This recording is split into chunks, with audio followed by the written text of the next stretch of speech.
ಒಂದು ವಿಡಿಯೋ ಇದೆ, ನೋಡ್ಕೊಂಬನ್ನಿ. ನಾನು ಏನಕ್ಕೆ ಅವ್ರ ಅರ್ಧ ಫ್ಯಾನ್ಸ್ ಸ್ಲಮ್ ಅವರು ಅಂತ ಹೇಳಿದ್ದೆ.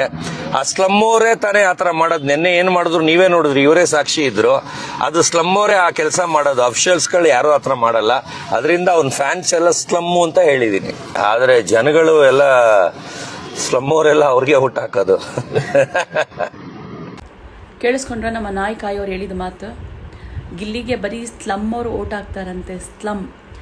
ಸ್ಲಮ್ ಅಂತ ಎಷ್ಟು ಕೀಳಾಗಿ ಹೇಳ್ತಾ ಇದ್ದಾರೆ ಅಂದರೆ, ಸರ್ ಅಪ್ಪಿ ನೀವೇನಾದರೂ ಸ್ಲಮ್ ಹುಡುಗರ ಕೈಗೆ ಸಿಕ್ಕಿದ್ರೆ ಅಂತ ತಿಳ್ಕೊಳ್ರಿ. ನಿಮ್ಮನ್ನು ಏನು ಮಾಡ್ತಾರೆ ಅಂತ ಅದು ನಮಗೆ ಊಹಿಸ್ಕೊಳ್ಳೋಕ್ಕೂ ಆಗಲ್ಲ ಅಂತ ನಿಯತ್ತಾಗಿರೋ ಜನ ಅವರು. ಮತ್ತು ಇನ್ನೊಂದೇನು ಗೊತ್ತಾ, ಸ್ಲಮ್ ಅವ್ರು ಏನೋ ಸುಳ್ಳು ಹೇಳ್ಕೊಂಡು ದ್ರೋಹ ಮಾಡಿ ಕಳ್ತನ ಮಾಡಿ ಅವ್ರು ಹೊಟ್ಟೆ ತುಂಬಿಸ್ಕೊಳ್ಳಲ್ಲ, ನಿಯತ್ತಾಗಿ ದುಡಿತಾರೆ. ಮತ್ತು 10 ರೂಪಾಯಿ ಬಟ್ಟೆ ತೊಗೊಂಡು ನಾನು 1 ಲಕ್ಷ ರೂಪಾಯಿ ಬಟ್ಟೆ ಹಾಕಿದೆ ಅಂತಲೂ ಅವ್ರು ಹೇಳಲ್ಲ. ಅಂತ ಒಳ್ಳೆ ಜನ. ಮತ್ತು ನೀವು ಸ್ಲಮ್ ಅಂತ ಯೂಸ್ ಮಾಡಿರೋದು ತುಂಬ ತಪ್ಪು ಮಾಡಿದ್ರಿ ಅಂತ ನಾನು ಅನ್ಕೊತೀನಿ ಸತೀಶ್ ಸರ್. ಅನ್ನಬಾರ್ದು, ಯಾಕಂದರೆ ಅವರು ಮನುಷ್ಯರೇ, ನಾವು ಮನುಷ್ಯರೇ. ಯಾವುದೋ ಒಂದು ಜಾಗದಲ್ಲಿ ಇದ್ದಿದ್ದು ಮಾತ್ರಕ್ಕೆ ಅವ್ರಿಗೆ ಸ್ಲಮ್ ಅಂತ ಟೈಟಲ್ ಕೊಡ್ತಾ ಇರೋದು ನಿಮ್ಮ ತಪ್ಪು. ದಯವಿಟ್ಟು ಇದಕ್ಕೆ ಕ್ಷಮೆ ಕೇಳಿ ಅಂತ ಹೇಳ್ತೀನಿ ನಾನು. ಮತ್ತು ಗಿಲ್ಲಿಗೆ ಎಲ್ಲರೂ ಓಟ್ ಹಾಕ್ತಾ ಇದ್ದಾರೆ. ಅವನು ಓಟ್ ಹಾಕ್ತಾ ಇರೋದಕ್ಕೇ ನಿಮ್ಮ ಮೈಂಡಲ್ಲಿ ಇನ್ನೂ ಇರೋದು ಗಿಲ್ಲಿನೇ ಗೆಲ್ಲೋದು ಅಂತ. ಅರ್ಥ ಆಯ್ತಾ? ಅವನು ಹೇಗನಾಗಲಿ ವ್ಯಕ್ತಿತ್ವನ ಅವನೆಲ್ಲೂ ಬಿಟ್ಕೊಟ್ಟಿಲ್ಲ, ನಿಯತ್ತಾಗಿ ಆಡ್ತಾ ಇದ್ದಾನೆ ಆಟನ. ಹೌದು, ಕಾಮಿಡಿ ಮಾಡ್ತಾ ಇದ್ದಾನೆ, ಟಾಸ್ಕಲ್ಲಿ ಅಷ್ಟಿಲ್ಲ. ಹೋಗ್ಲಿ ಬಿಡಿ, ಬಿಗ್ ಬಾಸ್ ಹೇಳಿಲ್ವಲ್ಲ ಬರೀ ಟಾಸ್ಕಲ್ಲೇ ಇರಬೇಕು ಅಂತ. ಓವರ್ ಆಲ್ ಎಲ್ಲದರಲ್ಲೂ ಇರಬೇಕು. ಅದನ್ನು ನಿಮಗೆ ಮಾಡೋ ಯೋಗ್ಯತೆನೇ ಇಲ್ವಲ್ಲ ನಿಮಗೆ, ಸರಿನಾ? ರಕ್ಷಿತಾ ಆದರೂ ಗೆಲ್ಲಿ, ಯಾರಾದರೂ ಗೆಲ್ಲಿ, ಟ್ರೋಫಿ ಯಾರು ತೊಗೊಂಡೋದು ನಮ್ಮ ಕನ್ನಡ ಜನನೇ ತೊಗೊಂಡೋಗೋದು. ಅದೊಂದು ಖುಷಿ ಇದೆ. ಬಟ್ ನೀವು ಅವಾಗವಾಗ ನೀವು ಗಿಲ್ಲಿಗೆ ಹೇಳ್ತಾ ಇರೋದು ತಪ್ಪು. ಮತ್ತು ದಯವಿಟ್ಟು ಆದಷ್ಟು ಬೇಗ ನೀವೇನು ಸ್ಲಮ್ ಅಂತ ಯೂಸ್ ಮಾಡಿದ್ರ ಆ ಪದಕ್ಕೆ ಕ್ಷಮೆ ಕೇಳಿ ಸರ್. ಏನು ಸ್ಲಮ್ಮ? ಅವರೆಲ್ಲಿಂದ ಬರ್ತಾರೆ ಗೊತ್ತಾ? ಮಂಡ್ಯ ಜಿಲ್ಲೆ. ಮಂಡ್ಯದಲ್ಲೇ ನಮ್ಮ ಇನ್ನೂ ಅಚ್ಚ ಕನ್ನಡ ಉಳಿದಿರೋದು. ಮಂಡ್ಯ, ಉತ್ತರ ಕರ್ನಾಟಕದಲ್ಲಿ ನೀವು ಎಲ್ಲೇ ಹೋಗ್ಬಿಟ್ಟು ಬೇರೆ ಭಾಷೆ ಪ್ರಶ್ನೆ ಕೇಳಿದ್ರೆ ನಿಮ್ಗೆ ಸಿಗೋ ಉತ್ತರ ಕನ್ನಡದಲ್ಲೇ. ಅಂಡ್ ಬೆಂಗಳೂರು ತರ ಬಂದು ಯಾವ ಭಾಷೆಯಲ್ಲಿ ಕೇಳಿದ್ರೆ ಆ ಭಾಷೆಲಿ ಅಲ್ಲಿ ರಿಪ್ಲೈ ಮಾಡಲ್ಲ. ತುಂಬಾ ಜನ ರೈತರು ಬದುಕ್ತಾ ಇರೋ ಪ್ಲೇಸ್ ಅದು. ಅಂತ ಪ್ಲೇಸ್ ನ ನೀವು ಸ್ಲಮ್ ಅಂತೀರಾ?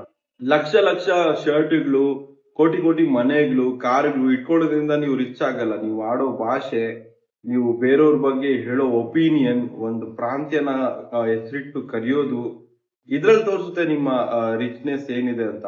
ಸೊ ಒಂದೇ ಹೇಳೋದು, ನೀವು ಇದೇ ತರ ಉರ್ಕೊಂತಾ ಇರಿ, ಅವ್ರು ಕೊಪ್ಗೆತ್ಕೊಂಡು ಹೋಗ್ತಾ ಇರ್ತಾರೆ. ಆವಾಗ ತೋರಿಸ್ತಾರೆ ಅವ್ರು ಬಂದಿದ್ ಸ್ಲಮ್ ಅವ್ರು ಏನು ಅಂತ.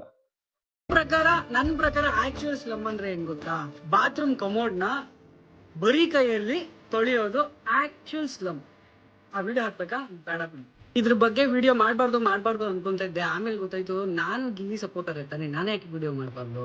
ಗಿಲ್ಲಿ ಅವರು ಮಂಡ್ಯದವ್ರು ಮಾತ್ರ ಅವ್ರಿಗೆ ಸಪೋರ್ಟ್ ಮಾಡ್ತಾ ಇಲ್ಲ, ಇಡೀ ಕರ್ನಾಟಕ ಸಪೋರ್ಟ್ ಮಾಡ್ತಿದೆ ಅವ್ರಿಗೆ. ಸೊ ಎಸ್ ಸರ್, ರೆಸ್ಪೆಕ್ಟ್ ಇತ್ತು ಅಂದ್ ಅರ್ಥ ಆಯ್ತು. ಅವ್ರನ್ನ ಟ್ರೋಲ್ ಮಾಡ್ಲಿ ಅಂತಾನೆ ಅವ್ರು ವಿಡಿಯೋಗಳು ಮಾಡ್ತಾರೆ, ಇಂಟರ್ವ್ಯೂಗಳು ಕೊಡ್ತಾರೆ. ಇದಕ್ಕೆಲ್ಲ ತಲೆನೇ ಕೆಡ್ಸ್ಕೊಂಡ್ರು. ಫಿಕ್ಸ್ ಅವ್ರನ್ನ ಇಗ್ನೋರ್ ಮಾಡ್ಬಿಡ್ಬೇಕಲ್ಲೇ. ಅಲ್ವೇನ್ರಿ ಸಡೆ ಸತೀಶ, ನಿಮ್ಮಂತ ಸೌಕಾರ ಮಂದಿರು ಮೀಡಿಯಾ ಅವ್ರ ಕಕ್ಕ ಮಾಡೋಗಿರೋ ಕಮೋಟ್ ನ ಕೈ ಹಾಕಿ ತೊಳಿತೀರಾ ಅಂದ್ರೆ ನಾವ್ ಗಿಲ್ಲಿ ಫ್ಯಾನ್ಸ್ ಸ್ಲಮ್ ಅನಿಸ್ಕೊಳ್ಕು ರೆಡಿ. ಸಡೆ ನಾನು ಕಣ್ಣೆದ್ರಿಗೆ ಇದ್ರೆ ಶೂಟ್ ಮಾಡಿ ಸಾಯಿಸ್ಬಿಡ್ತೀನಿ. ಇರಿಟೇಷನ್ ಕಣ್ರಿ, ಕಳ್ಸಿ. ರಕ್ಷಿತಾ ಫಸ್ಟ್ ಬರ್ಬೋದು, ಗಿಲ್ಲಿ ಸೆಕೆಂಡ್ ಬರ್ಬೋದು ಅಂದ್ರೆ ನನ್ನ ಆಸೆ ಅದೇನೆ. ಆದ್ರೆ ಜನಗಳು ಎಲ್ಲ ಸ್ಲಮ್ ಅವರೆಲ್ಲ ಅವ್ರಿಗೆ ಹುಟ್ಟು ಹಾಕೋದು. ಪುಂಗ ಪಾರ್ಲಿಮೆಂಟ್ ಪಾಳೆಗಾರ ಸತೀಶ್ ಅಣ್ಣ, ಏನಿಂದ ಆಟಗಳೇನ್ ಗೊತ್ತಾಗ್ತಿಲ್ಲ ಅನ್ಕೊಂಡಿದ್ಯಾ? ಇಷ್ಟೊಂದ್ ದಿವಸ ಚೋರ್ ಬಜಾರ್ ಇಂದ ತಗೊಬಂದಿರೋ ಚೀಪ್ ಕ್ವಾಲಿಟಿ ಬಟ್ಟೆಗಳನ್ನ ಹಾಕೊಂಡು ಅಷ್ಟೇ ಲಕ್ಷ ಇಷ್ಟು ಕೋಟಿ ಅಂದಿದ್ದಾಯ್ತು. ಆದ್ರೆ ಈಗ ಆ ಫುಟೇಜ್ ಸಿಕ್ತಿಲ್ಲ. ಅದೇ ಫುಟೇಜ್ಗೋಸ್ಕರ ಗಿಲ್ಲಿ ಹೆಸರು ನೆಗೆಟಿವ್ ಆಗಿ ತಗೊಂಡ್ರೆ, ಗಿಲ್ಲಿ ಬಗ್ಗೆ ನೆಗೆಟಿವ್ ಕಮೆಂಟ್ ಪಾಸ್ ಮಾಡಿದ್ರೆ, ಗಿಲ್ಲಿ ಫ್ಯಾನ್ಸ್ ಬಗ್ಗೆ ನೆಗೆಟಿವ್ ಕಮೆಂಟ್ ಪಾಸ್ ಮಾಡಿಸಿದ್ರೆ ಅದನ್ನ ಅಪ್ರಷ್ಟು ಫುಟೇಜ್ ಸಿಗುತ್ತೆ ಅಂತ ನಿನಗ್ ಗೊತ್ತು. ನೀನ್ 7 ಬಿಂಡ್ರಿ ಆದ್ರೆ ನಾನು 14 ಬಿಂಡ್ರಿ. ಅದು ಸ್ಲಮ್ ಅವರೇ ಆ ಕೆಲಸ ಮಾಡೋದು, ಅಫಿಷಿಯಲ್ಸ್ಗಳು ಯಾರು ಆತರ ಮಾಡಲ್ಲ. ಅದರಿಂದ ಅವ್ನ ಫ್ಯಾನ್ಸ್ ಎಲ್ಲ ಸ್ಲಮ್ ಅಂತ ಹೇಳಿದೀನಿ. ಸ್ಲಮ್ ಅವರು ಅಂತ ಕೀಳವಾಗಿ ಮಾತಾಡ್ತಿದ್ಯಲ್ಲ ಸಡೆ ಸತೀಶ. ಇದೇ ಸ್ಲಮ್ ಅವರು ಕಷ್ಟಪಟ್ಟಿ ದುಡಿಮೆ ಮಾಡಿ ಹೊಟ್ಟೆಗನ್ನ ಹಾಕೊಳ್ಳೋದು. ನಿಂತರ ಬೇರೆಯವ್ರ ತಲೆ ಹಿಡ್ಕಂಡಿ ಮೀಡಿಯಾದಲ್ಲಿ ಪುಂಕಂಡಿ, ಮೀಡಿಯಾದವ್ರು ಮಾಡಿರೋ ಕಕ್ಕನ ತೊಳ್ಕಂಡಿ ಇರೋದಿಲ್ಲ.